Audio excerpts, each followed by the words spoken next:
Adi dari Kampung Kemalangan, Desa Gunung Cupu, Kecamatan Cimanuk, Kabupaten Pandeglang. Saya jadi seorang buruh tani atau petani penggarap sekitar 20 tahunan, Pak.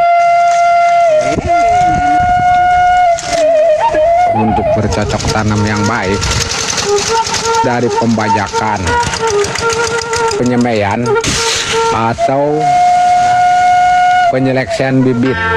Bibit itu memang harus diseleksi, baik itu bibit yang berlabel atau bibit lokal, itu harus diseleksi secara mudah aja, Pak.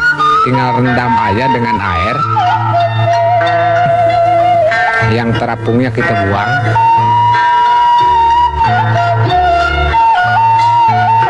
Ambil yang merendamnya aja, yang kita semai.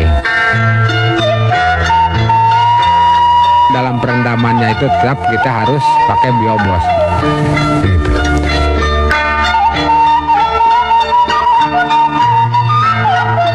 Satu tutup biobos untuk 5 kg bibit gitu ya.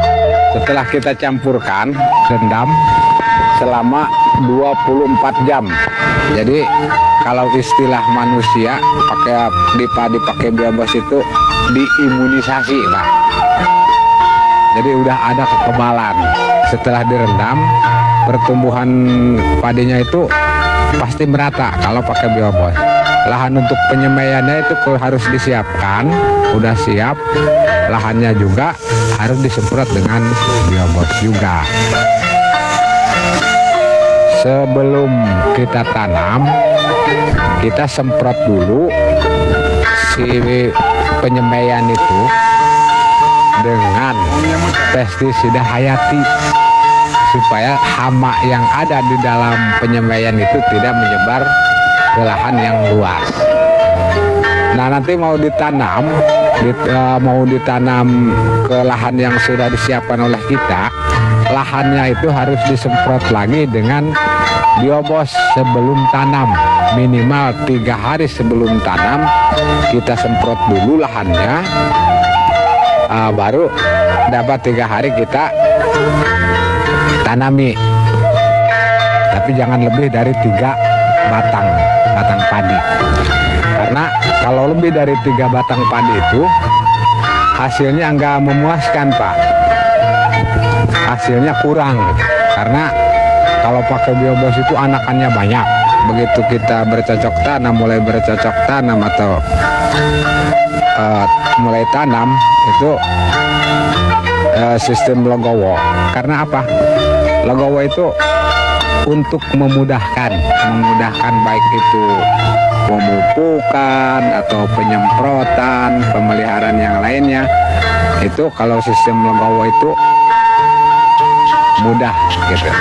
3 hari setelah bercocok tanam kita menggunakan pestisida hayati lagi. Itu setelah 3 hari bercocok tanam. Karena apa? Kita itu untuk mencegah hama yang ada di sekitar kita. Kemudian setelah penyiangan atau perawatan 15-20 hari atau lebih dikit nggak masalah. Sudah penyiangan, kita semprot lagi dengan biobos.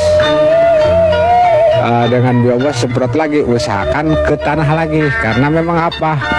Biobos itu sifatnya diantaranya bisa merubah sifat tanah dan mengembalikan unsur-unsur hara yang ada di dalam tanah. Bahkan lambat laun bisa menghancurkan sisa-sisa pupuk kimia itu sendiri.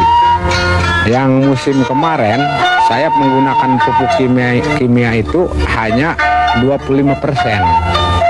Tapi hasilnya tetap masih unggul, Pak. Kemudian ketiga kali pemupukan dengan biobos itu sekitar umur 45-50 hari. Panennya pun kalau pakai biobos itu agak lebih cepat, Pak. Biasanya kalau jenis IR atau Inpari 10 itu 3 bulan, berarti 90 hari. Tapi kalau pakai biobos itu 83 hari harus udah panen Pak. Jadi lebih cepat, minimal 1 minggu. Juga hasilnya itu akan lebih. Yang saya alami nggak pernah 20% Pak, bisa lebih. Makanya dengan biobos itu saya yakin, karena saya memang udah mengalami memakai biobos terus selama 4 musim ke 5 sekarang. Memang pertumbuhannya juga beda dengan pertumbuhan yang tanpa biobos. Juga hasilnya Pak, hasil dari biobos, hasil dengan pupuk biobos itu biasanya kalau daerah Pandeglang itu rata-rata di wilayah Cimanuk itu, kalau bahasa pabrik itu yang ditanyakan rendemennya berapa. Istilah rendemen itu keluar berasnya berapa dari per kintal. 1 kintal gabah basah, bukan gabah kering Pak, keluar berasnya itu 68%. Jadi 60 kilogram. Itu gabah basah, bukan gabah kering. Kalau gabah kering itu nyampe 80% kalau pakai biobos. Untuk kesimpulannya kalau pakai pupuk biobos dengan 50% pupuk kimia, harganya itu lebih murah, tapi hasilnya lebih meningkat. Kalau hasil garapan saya itu terus terang saya karena menggunakan hanya setengahnya, hanya nyampe 11,6 garapan saya pribadi. Tapi ada yang berani, binaan saya itu nggak tanggung-tanggung, karena dengar biobos itu bagus, per hektar itu nyampe 14,2 ton.